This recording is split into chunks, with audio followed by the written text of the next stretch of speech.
العالمين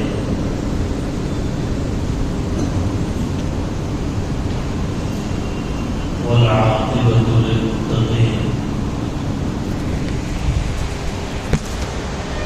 والصلاة والسلام على النبي الكريم محمد بن عبد الله الأمين وعلى آله الطيبين وأصحابه الطاهرين وعلى من دعا بدعوته وحذا بحذبه إلى يوم الدين. أما بعد، فقد قال الله تبارك وتعالى في القرآن المجيد: أعوذ بالله من الشيطان الرجيم، بسم الله الرحمن الرحيم.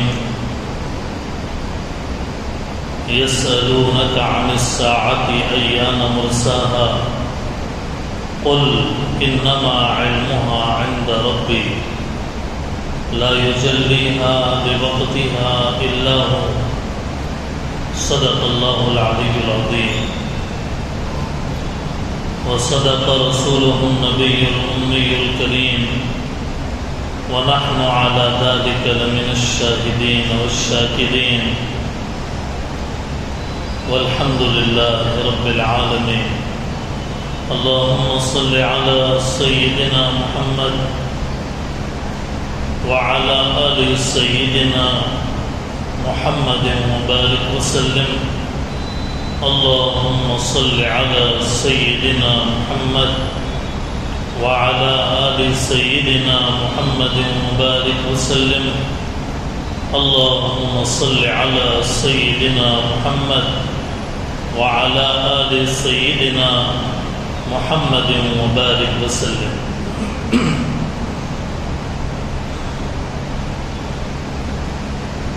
بزرگان محترم،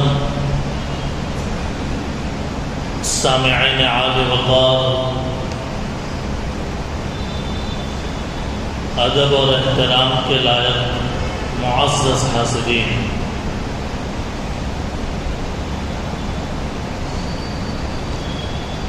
قیامت سے پہلے دنیا کے اندر کیا حالات پیش آئیں گے، قیامت کے واقع ہونے سے پہلے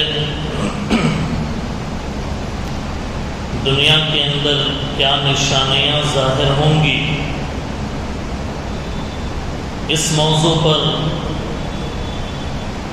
گزشتہ 3 جمعے آپ نے تفصیل سے علامات قیامت کا بیان سنا ہے،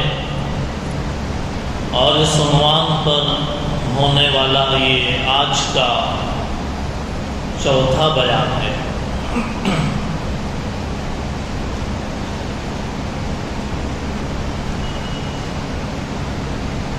قیامت کے بارے میں کوئی بھی بات بغیر حوالے کے، بغیر کسی کتاب کے ریفرنس کے، اور بغیر کسی معتبر دلیل اور برہان اور حجت کے کرنا، یہ زیادتی ہے اور دین کے اندر ایک طرح سے افتراء پردازی ہے۔ اس لیے وہی باتیں عرض کرنے کی کوشش کی جاتی ہیں جو باتیں قرآن کریم کی آیات کی روشنی میں، احادیث طیبہ میں ہمارے نبی سرکار مدینہ سرور دو عالم محمد رسول اللہ صلی اللہ علیہ وسلم نے اپنی امت کو 1400 سال پہلے آگاہ کیا، وہی باتیں جس کو محدثین نے حدیث کی کتابوں کے اندر ذکر کیا، وہی علامتیں کہ جس کو شارحین حدیث نے اپنے حدیث کی شروحات کے اندر ذکر فرمایا ہے۔ اس لیے ہر حدیث کی کتاب میں ابواب الفتن اور کتاب الفتن کے نام سے ایک حصہ ہوتا ہے، اور اس کے اندر انہی باتوں کو ذکر کیا جاتا ہے کہ جو رسول اللہ صلی اللہ علیہ وسلم نے صحابہ کرام کے سامنے قیامت کے بارے میں بتایا ہے۔ قیامت کا ایک بڑا تصور یہ ہے کہ قیامت اس پورے دنیا کا نظام کا خاتمہ کا نام ہے۔ قیامت آسمانوں کو لپیٹ دیے جانے کا نام ہے۔ قیامت زمین کو لپیٹ دیے جانے کا نام ہے۔ قیامت پہاڑوں کو ان کی جگہوں سے اکھاڑنے کا نام ہے۔ قیامت چاند اور سورج کو آسمان کے اندر سے نکال کے بے نور کر دیے جانے کا نام ہے۔ قیامت اس عظیم اسرافیل علیہ السلام کے سور کا نام ہے کہ جس سور کے پھونکے جانے کے بعد اور جس سور کی دہشتناک، ہیبتناک، مہیب اور خطرناک آواز کے بعد انسانوں کے سینے پھٹ جائیں گے اور مارے دہشت کے سارے انسان مر جائیں گے۔ قیامت اصل میں اس کو کہتے ہیں جس کو قرآن کریم میں پارے 30 کے اندر کہا گیا اذا الشمس کورت، جب سورج کو بے نور کر دیا جائے گا، وَإِذَا النُّجُومُ انْكَدَرَتْ، اور جب ستارے ٹوٹ پڑیں گے، وَإِذَا الْجِبَالُ سُيِّرَتْ، جب پہاڑ چلا دیے جائیں گے، وَإِذَا الْعِشَارُ عُطِّلَتْ، اور جب دودھ دینے والے جانور اپنے دودھ پیتے بچے کو بھلا دیں گے اور چھوڑ کر بھاگنے لگیں گے، وَإِذَا الْوُحُوشُ حُشِرَتْ، جب جنگل کے جانور آبادیوں میں مارے دہشت کے آ جائیں گے، وَإِذَا الْبِحَارُ سُجِّرَتْ، اور جب سمندر بھڑکائے جائیں گے، وَإِذَا النُّفُوسُ زُوِّجَتْ وَإِذَا الْمَوْءُودَةُ سُئِلَتْ۔ قیامت نام ہے اِذَا السَّمَاءُ انْفَطَرَتْ کا، جب آسمان ٹوٹ پڑے گا، وَإِذَا الْكَوَاكِبُ انْتَثَرَتْ کا، جب ستارے بکھر جائیں گے، اور قیامت کی ہولناکی کی وجہ سے روئے زمین کا ایک ایک انسان، کیا مسلمان اور کیا کافر، کیا جانور اور کیا آبادیوں والے جانور اور کیا جنگلی جانور، سب مارے دہشت کے حیران رہیں گے، پریشان رہیں گے۔ اس کا نام ہے قیامت۔ جب دنیا کے اندر انسانوں کا نسب اور انسانوں کی نسل کو ختم کرنا ہوگا، جب دنیا کے اندر انسانوں کا نظام کو اٹھا دیا جانے والا ہوگا، تو اس وقت کا نام ہے قیامت۔ اس قیامت کے آنے سے پہلے کیا کیا چیزیں دنیا کے اندر پیش آنے والی ہیں، یہ باتیں محمد رسول اللہ صلی اللہ علیہ وسلم نے بیان فرمائی ہے۔ اس سلسلے میں بہت ساری علامتیں آپ نے اس سے پہلے والے جمعوں کے اندر بھی سنا، اور آج کے جمعے میں بھی ان علامتوں اور ان نشانیوں کے بارے میں جو حضور کی پیش گوئی ہے اور پیشن گوئی ہے، آپ حضرات کے روبرو ترمذی شریف کے احادیث، مسلم شریف کے احادیث، ابو داود کے احادیث، بخاری کے احادیث کی روشنی میں عرض کرنے کی کوشش کی جائے گی۔ اللہ کے نبی علیہ السلام کا ارشاد ہے، حضرت ابو ہریرہ رضی اللہ تعالیٰ عنہ فرماتے ہیں، حضور نے فرمایا اعمال صالحہ کرنے میں جلدی کرو، نیک اعمال کرنے میں جلدی کرو، ان فتنوں کے آنے سے پہلے جو رات کے اندھیرے کی طرح فتنے ہوں گے، جو رات کے تاریکی اور اندھیرے کی طرح دنیا کے اندر فتنے، گمراہ راستے، گمراہ طریقے پوری دنیا میں پھیلے جانے سے پہلے تم نیک کام کرنے میں جلدی کرو۔ اتنے خطرناک، ہیبتناک اندھیرے فتنے کہ جیسے اندھیرے کے اندر یہ پتہ نہیں چلتا ہے کہ کون سی چیز کہاں پر ہے، اندھیرے کے اندر یہ فیصلہ کرنا مشکل ہوتا ہے کہ جس اندھیرے راستے پر ہم چل رہے ہیں وہاں ہم کہاں ٹھوکر کھا کر گریں گے، کہاں پہ پتھری ہے، کہاں پہ کانٹے بچھے ہوئے ہیں اور کہاں پہ گڑھا ہے۔ جب تک روشنی کا سامان نہیں ہوگا، جب تک روشنی کا انتظام نہیں ہوگا، اس وقت تک آدمی اندھیرے میں بھٹکتا رہے گا، اسے راستہ نہیں ملے گا۔ بالکل اسی طریقے سے اللہ کے نبی علیہ السلام نے فرمایا، اندھیرے کی طرح جب فتنے آئیں گے تو تمہیں سیدھا راستہ تلاش کرنے میں پریشانی آئیں گی۔ سیدھا وہ راستہ کہ جو ڈائریکٹ اللہ تک پہنچائے، جو ڈائریکٹ جنت تک آدمی کو پہنچا دے، ایسے فتنوں کے آنے سے پہلے تم نیک کام کرنے میں جلدی کرو۔ اور پھر اللہ کے رسول نے فرمایا، فتنے اتنے سخت ہوں گے، فتنے اتنے ہیبتناک ہوں گے کہ آدمی صبح ایمان کی حالت میں کرے گا، لیکن شام ہوتے ہوتے اس کے دل میں کفر کے جراثیم پیدا ہو جائیں گے۔ آدمی شام ایمان کی حالت میں کرے گا اور صبح ہوتے ہوتے آدمی کے دل میں کفر کے جراثیم پیدا ہو جائیں گے، ایمان خطرے میں آ جائے گا۔ اللہ کے نبی نے فرمایا کہ آدمی اپنے دین کو دنیا کے بدلے میں بیچ ڈالے گا۔ یہ فتنے انسانوں کی شکل میں بھی برپا کیے جاتے ہیں، یہ فتنے گمراہ خیالات، گمراہ عقائد کے ذریعے سے بھی برپا کیے جاتے ہیں۔ اسی لیے اللہ کے نبی علیہ السلام نے یہ بات ارشاد فرمائی کہ نیک کام کرنے میں جلدی کرو۔ تو اس حدیث کی روشنی میں ہمیں یہ کام کرنا چاہیے کہ اپنے عقیدے کی حفاظت کریں، اپنے اعمال کی حفاظت کریں۔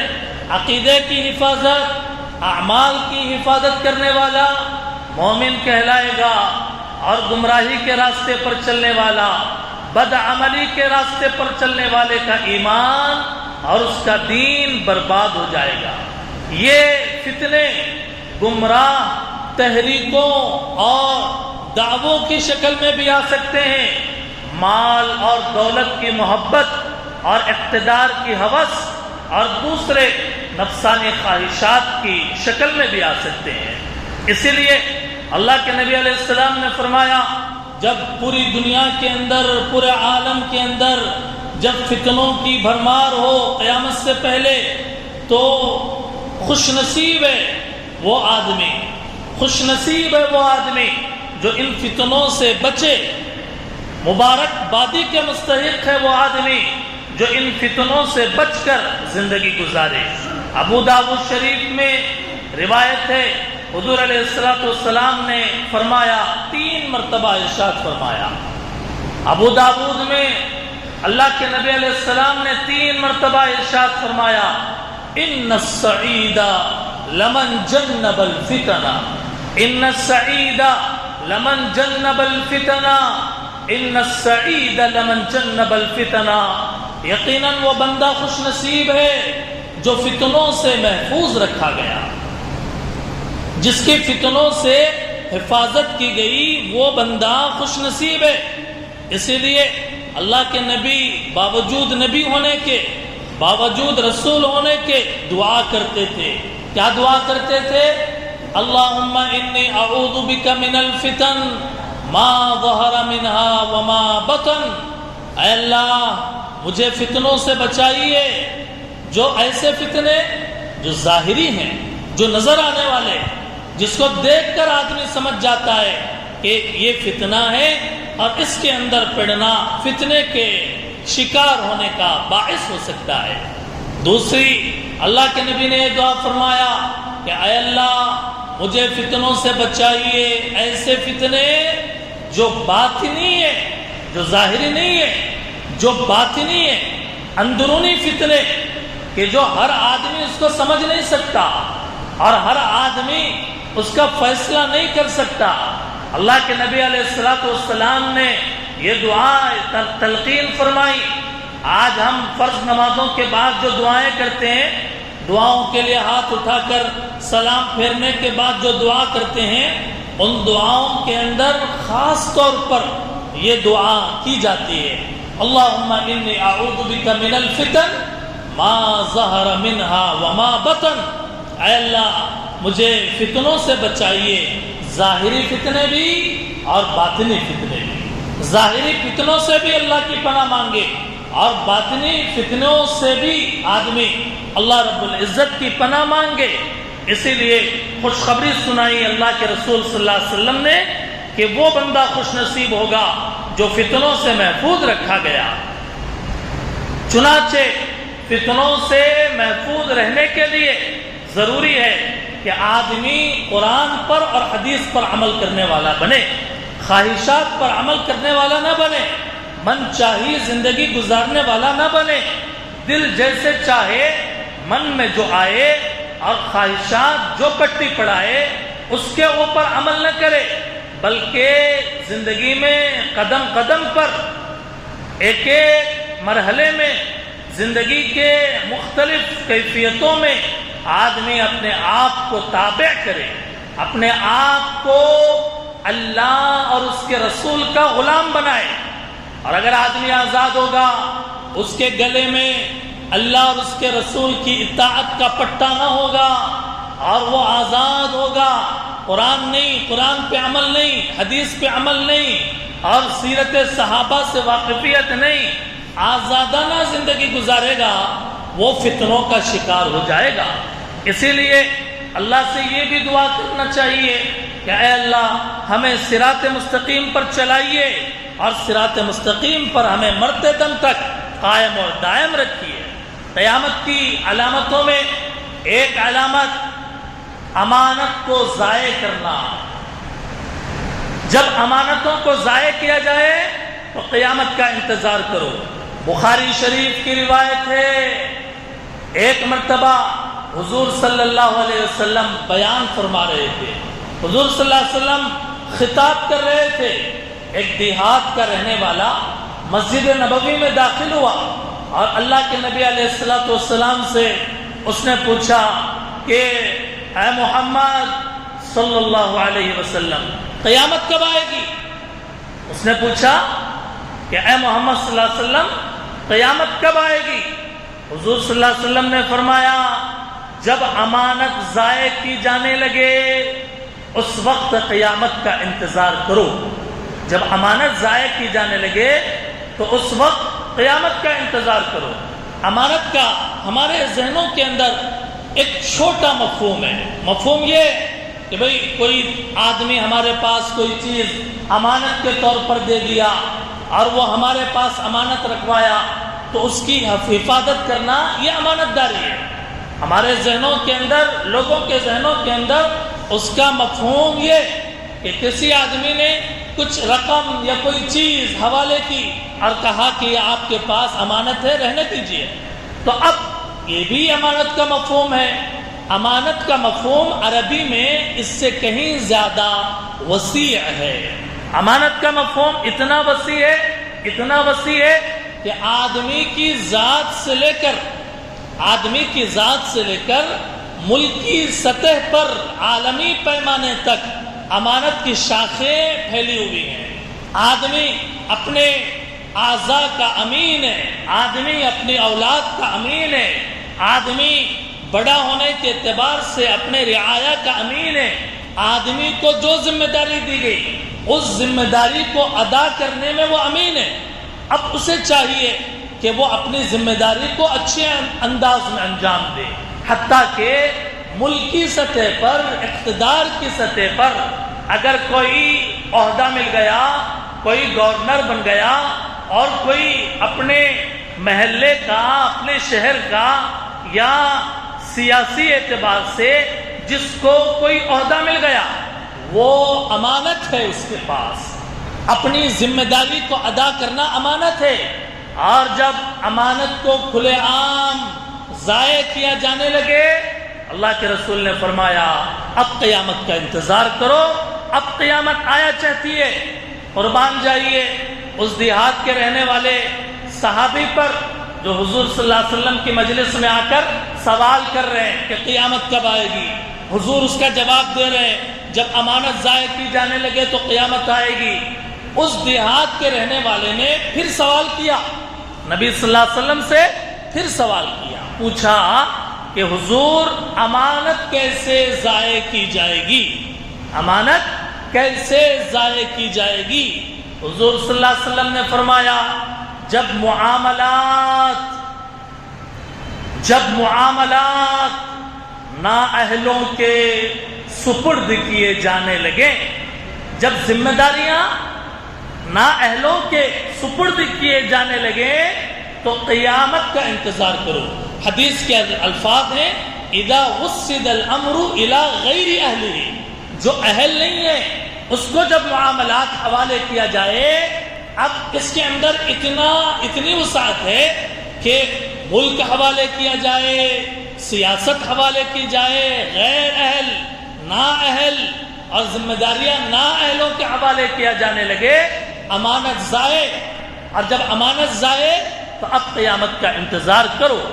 اسی لیے اللہ کے نبی علیہ الصلوۃ والسلام نے ایک حدیث کے اندر ارشاد فرمایا امت کے اندر جب 15 خرابیاں پیدا ہو جائیں گی، امت میں جب 15 قسم کی خرابیاں پیدا ہو جائیں گی تو امت پر مختلف طرح کے عذاب آئیں گے۔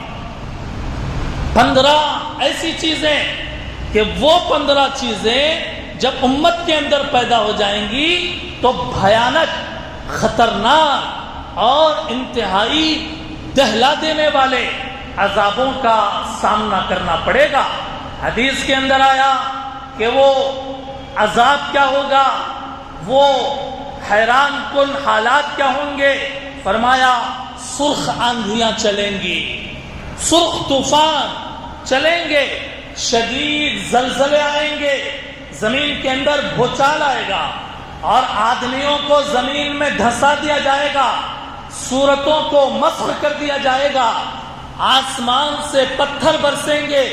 ان کے علاوہ تو خداوندی قہر کے جلال کی نشانیاں جو لگاتار آئیں گی پے در پہ آئیں گی۔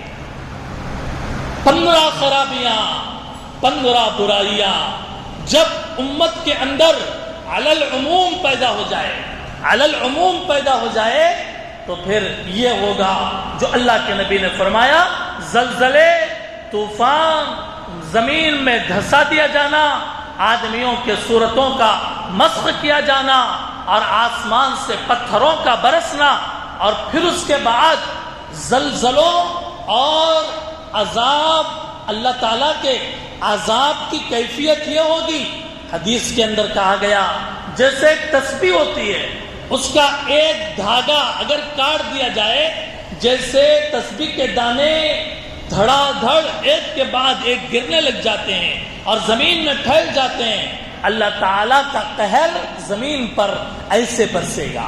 فرمایا 15 طرح کی خرابیاں، 15 طرح کی برائیاں۔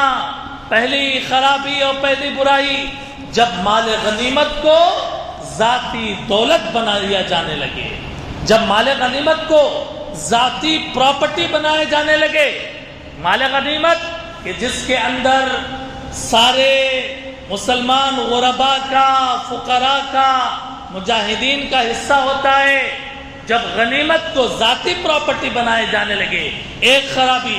دوسری خرابی، لوگ زکوٰۃ خوش دلی سے ادا نہ کریں بلکہ تاوان سمجھیں، زکوٰۃ دیتے ہوئے دل کے اندر بوجھ آ جائے، بوجھ محسوس ہو۔ جیسے نماز پڑھتے ہیں تو بوجھ محسوس نہیں ہوتا، لیکن جیب سے جب زکوٰۃ نکالے گا آدمی اس کو اپنے لیے تاوان سمجھے گا۔ اور تیسری خرابی دین کا علم دنیاوی منافع اور مقاصد کے لیے حاصل کیا جانے لگے۔ چوتھی خرابی لوگ بیویوں کی تابعداری کریں۔ اور پانچویں خرابی ماؤں کی نافرمانی کی جانے لگے اور بیویوں کی تابعداری کی جانے لگے۔ چھٹے خرابی دوستوں کو گلے لگایا جائے، دوستوں کو، یاروں کو، کلاس میٹوں کو، محلے کے نوجوانوں کو، اپنے عزیزوں کو، دوستوں کو اپنے گلے لگایا جائے۔ ساتویں خرابی باپ کو دھتکار دیا جائے، باپ کے ساتھ بدسلوکی کی جائے۔ اور آٹھویں خرابی مسجدوں میں آوازیں بلند کی جانے لگے، مسجدوں میں شور اور شغب کیا جانے لگے۔ اور نویں خرابی قبیلوں کی سیادت و قیادت فاسقوں اور فاجروں کے ہاتھ میں دے دی جائے کہ قوم کا لیڈر وہ آدمی بنایا جائے کہ جو سب سے زیادہ گنہگار ہے، سب سے زیادہ فاسق ہے، سب سے زیادہ بدکار ہے۔ یہ خرابی جب امت کے اندر پیدا ہو جائے۔ نمبر 10 قوم کے ذمہ دار وہ ہوں جو ان میں سب سے زیادہ کمینے ہوں۔ نمبر 11 شریر آدمیوں کی شرارت اور شیطنت کے خوف سے ان کا اکرام اور اعزاز کیا جائے۔ آدمی کا اکرام، اس کا ادب اس کے ذاتی خوبی کی وجہ سے نہ ہو، بلکہ اس کی شیطنت سے، اس کے فساد سے، اس کے نقصان سے بچنے کے لیے جب اس کا اکرام کیا جانے لگے اور اس کا اعزاز کیا جانے لگے۔ 12ویں چیز گانے والیوں کی کثرت ہو جائے، گانے والیوں کی کثرت ہو جائے، سنگروں کی کثرت ہو جائے۔ اور 13ویں چیز باجے گاجوں کی کثرت ہو جائے، باجے اور گاجے کی کثرت ہو جائے، ڈھول پیٹا جانے لگے۔ اور غیر تو غیر مسلمان بھی ڈھول پر ناچنے لگے، مسلمان نوجوان بھی ڈھول پر، ڈی جے پر تھرکنے لگے اور رقص کرنے لگے، شادی کے عنوان پر، ولیمے کے عنوان پر، خوشی کے عنوان پر۔ جب اس کی کثرت ہو جائے، گانے کی کثرت ہو جائے، باجے گاجوں کی کثرت ہو جائے، اور 14ویں چیز شراب عام ہو جائے، شراب پی جانے لگے برسر عام، مسلمان اس کی بھی پرواہ نہ کرے کہ میں مسلمان ہوں، بلکہ وہ دھڑلے سے شراب کا عادی ہو جائے، کھلے عام شراب پی جانے لگے۔ اور 15ویں چیز فرمایا امت میں بعد میں آنے والے لوگ پہلے والے لوگوں پر لعن طعن کرے، بعد میں آنے والے لوگ پہلے والے لوگوں کو برا بھلا کہیں، انہیں گالیاں دیں اور انہیں لعنتی الفاظ سے یاد کریں، جیسے صحابہ کرام کو برا بھلا کہا جائے۔ آج ہے دنیا کے اندر ایسے بھی لوگ ہیں جو صحابہ کرام کو برا بھلا کہتے ہیں، ایسے بھی لوگ ہیں جو تابعین کو برا بھلا کہتے ہیں، ایسے بھی لوگ ہیں جو تبع تابعین کو برا بھلا کہتے ہیں، ایسے بھی لوگ ہیں جو پہلے کے محدثین پر کلام کرتے ہیں، مفسرین پر کلام کرتے ہیں اور انہیں طعنے دیتے ہیں اور ان کے بارے میں عجیب و غریب باتیں بیان کرتے ہیں، جیسے امام اعظم ابو حنیفہ رحمۃ اللہ علیہ کے بارے میں غلط الفاظ زبان سے نکالنا، جیسے امام شافعی رحمۃ اللہ علیہ کے بارے میں غلط بولنا، امام مالک عالم مدینہ کے بارے میں غلط بول استعمال کرنا، امام احمد ابن حنبل رحمہ اللہ اور ان جیسے اللہ والوں کے بارے میں غلط سلط بول دینا۔ انہیں کیا آتا تھا، انہیں کیا علم تھا، وہ فساد برپا کیے۔ اس طریقے سے 15ویں خرابی رسول اللہ صلی اللہ علیہ وسلم نے بیان فرمائی کہ امت میں بعد میں آنے والے لوگ پہلے طبقے کے لوگوں پر لعنت کرے، بدگوئی کرے۔ یہ 15 خرابیاں آج نظر ڈالیے اپنے معاشرے پر، اپنی سوسائٹی پر، اپنے محلے پر، اپنے شہر پر، اپنے ملک پر، شہروں پر، مسلمانوں کی شادیوں پر، مسلمانوں کی عام حالت زندگی پر۔ کیا یہ ان میں سے بڑی بڑی خرابیاں کیا آج ہم اپنی آنکھوں سے نہیں دیکھ رہے؟ کیا شراب عام نہیں ہو گئی؟ کیا زناکاری عام نہیں ہو گئی؟ کیا گانے باجے کی کثرت نہیں ہو گئی؟ کیا میوزک کی کثرت نہیں ہو گئی؟ آج نوجوان، اللہ معاف کرے سب نوجوان ایسے نہیں ہوتے، لیکن نوجوان بہت سارے کانوں میں ایئر فونز لگا کر، کانوں میں اسپیکر لگا کر گانے باجے میوزک سنتے ہیں اور اس کے رسیا اور دیوانے ہیں۔ دوستو اور بزرگوں، حدیث کے اندر ہم نے آپ کو پوری حدیث کا ترجمہ سنایا کہ یہ 15 خرابیاں جب امت کے اندر پیدا ہو جائے پھر یاد رکھو اللہ کا عذاب مختلف شکلوں میں آئے گا۔ سرخ آندھیاں آئیں گی، شدید زلزلے آئیں گے، آدمیوں کو زمین میں دھنسا دیا جائے گا، صورتوں کو مسخ کیا جائے گا اور آسمان سے پتھروں کو برسایا جائے گا۔ ان کے علاوہ اللہ تعالیٰ کے عذاب کی مختلف شکلیں رونما ہوں گی اور ظاہر ہوں گی۔ اسی لیے یہ ساری باتیں بیان کرنے کا مقصد یہ ہے کہ خدا نخواستہ اگر یہ خرابیاں، یہ برائیاں میرے اندر ہے، ہمارے اندر ہے، یہ برائیاں، یہ خرابیاں میرے گھرانے میں ہیں، میرے محلے میں ہیں، میرے شہر میں ہیں، میرے خاندان میں ہیں، میرے نیٹ ورک میں ہیں، جی میرے حلقے دوستاں میں ہیں، تو ہم بتا سکیں رسول اللہ صلی اللہ علیہ وسلم نے آج سے 1400 سال پہلے قیامت سے پہلے کیا ہونے والا ہے اور قیامت کی نشانیوں میں کیا چیزیں سامنے آنے والی ہیں کھول کھول کر بتا دیا، تاکہ ان گناہوں سے ہم بچ سکیں اور ان خرابیوں سے ہم چھٹکارا حاصل کر سکیں۔ کثرت سے دعاؤں کا معمول بنائیں، کثرت سے سورہ کہف ہر جمعہ آپ سورہ کہف پڑھنے کا معمول بنائیں۔ کوئی جمعہ ہمارے مسلمان کا ایسا نہ گزرے کہ جس جمعے کے دن میں وہ سورہ کہف کی تلاوت نہ کرے۔ ہر جمعہ سورہ کہف کی تلاوت کا معمول بنائیں، کیونکہ سورہ کہف ہمیشہ پڑھنے والا اور سورہ کہف کی ابتدائی اور آخری 10 آیتوں کو یاد رکھنے والا اللہ کے فضل، اللہ کی مدد سے فتنوں سے وہ بچ پائے گا، فتنوں سے اس کی حفاظت کی جائے گی۔ وہ فتنہ دجال سے جیسا عظیم فتنہ بھی کیوں نہ ہو، اگر سورہ کہف آپ پڑھیں گے اور قرآن پر اگر آپ عمل کریں گے، حدیث پر عمل کرنے کی کوشش کریں گے، اپنی زندگی، اپنی ولادت، اپنی شادی، اپنے عقیقے، اپنے گھر کے اندر ہونے والے پروگرام اور خاندانی تقریبات، ان سارے چیزوں کے اندر اللہ اور اس کے رسول کا طریقہ پڑھیں گے، جانیں گے اور پھر اس پر اگر ہم عمل کریں گے فتنوں سے حفاظت ہوگی۔ ورنہ یہ فتنے، قیامت کا وقت اور زمانہ قریب ہے، قیامت کی علامتوں میں بہت ساری علامتیں ظاہر ہوتی چلی جا رہی ہیں۔